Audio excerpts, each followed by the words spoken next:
All right. Well, before we wrap this up, we're gonna. This is kind of a. We didn't talk about this beforehand, kind of. But do you guys want to try and do our little hot list game that we talked about last week, really quick, just see if we I'm finish down. it off with Sure. that? What we So got? so I made a wheel. So this is gonna be kind of a test run, but we're gonna keep this live on air.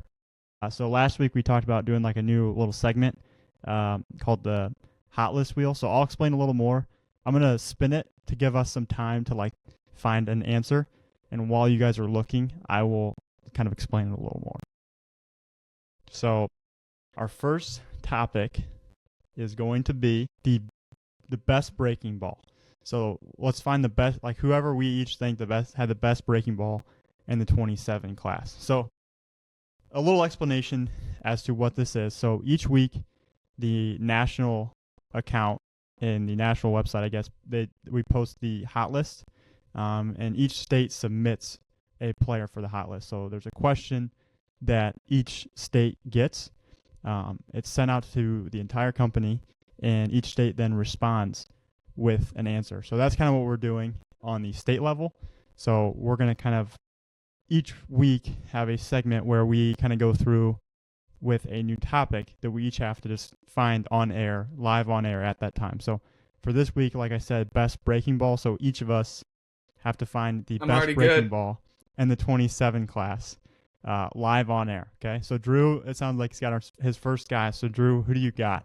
Well, I was gonna say like it'd be really easy to just and I mean there's probably an argument to be said, but like Caden Wozniewski probably has like one of the top breaking balls in the class. I'm not gonna take that. I'm not gonna take Mm-hmm. like a top five guy. The one that I was really, really intrigued by early this summer when I saw him, I'm out there watching, following some future game follows. He ended up not being able to come because he ended up having some arm issues. But I'm still super high on him. You know, he'll be back, hopefully stronger than ever. But Matt Ritchie out of St. Charles North, when I saw him, it was crazy amount of swing and miss in his like 4 innings that he pitched. It might have been 3 innings that he pitched, but yes, the action of the breaking ball was really, really good. Um, the intent that he throws it with was really good, but the feel as well. Like he's able to land that thing for strikes early in counts, and then when he needs to rip it, get swing and misses, he can start it as a strike, break it off the plate, bounce it in front of the plate. I was really impressed with Matt Ritchie out of St. Charles North 2027. He was also another Future Games invite, and he got hurt maybe a week or two before the event. So that's my guy. All right. Well, I'm going to get in here because I don't want anyone to potentially take it before I get in here. I'm going to go with Wade Osment from Crystal Lake Central. He was a future gamer for us. And if you just look at like the breaking ball metrics, it was low 70s, decent spin, but average negative 15 and a half inches of horizontal and then negative 3.8 inches of IVB. He is like a lower slot guy, so it's just kind of an interesting slot and kind of an interesting look for hitters coming in. But if you just watch it on video, looks like a pretty good breaking ball. So I'm going to go Wade Osment. All right. What I I love thought you about that guys. call, Gav and Pete, before No, go is ahead. like Get in Wade there. Osmond's breaking ball matches his arm action. Like it's exact like he's a low slot guy, and that's the way his breaking ball plays off his arm action. So just kind of love that Wade, like he knows who he is, and his pitches match the slot. But go ahead, Pete. No, I was just saying. I thought you guys were gonna steal mine. I'm going with Mason Breach. So this is not one that I'm really looking at the track man for, right?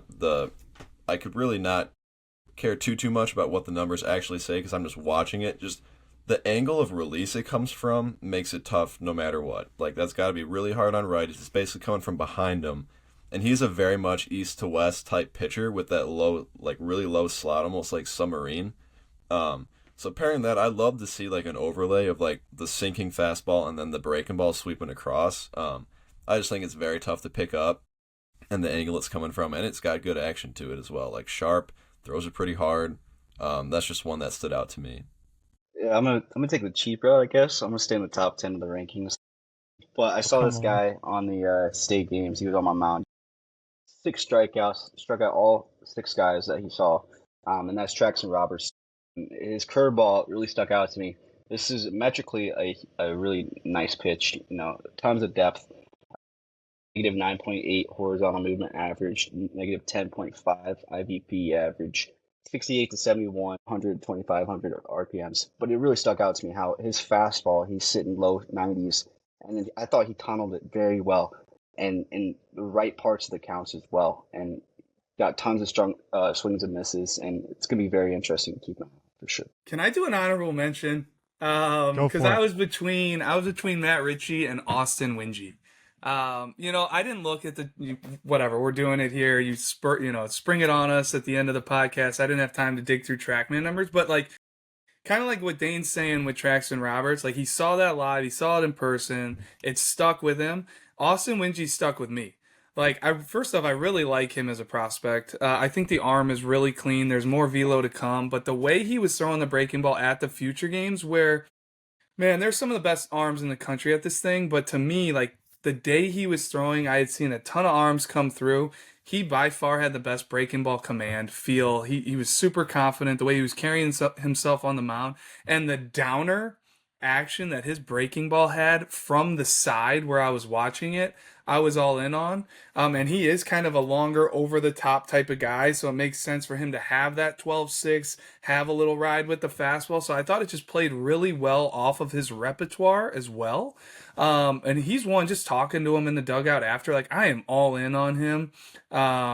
I'm very curious to see if he gets after it in the weight room this winter, what he's going to be kind of this spring for lock. Awesome. Well, that's going to be our little hot list topic segment there. I think we'll probably try and do this on a weekly basis, come up with some new topics, and then after we do the wheel, we will remove that week's topic. So we won't do breaking ball again probably for a while, but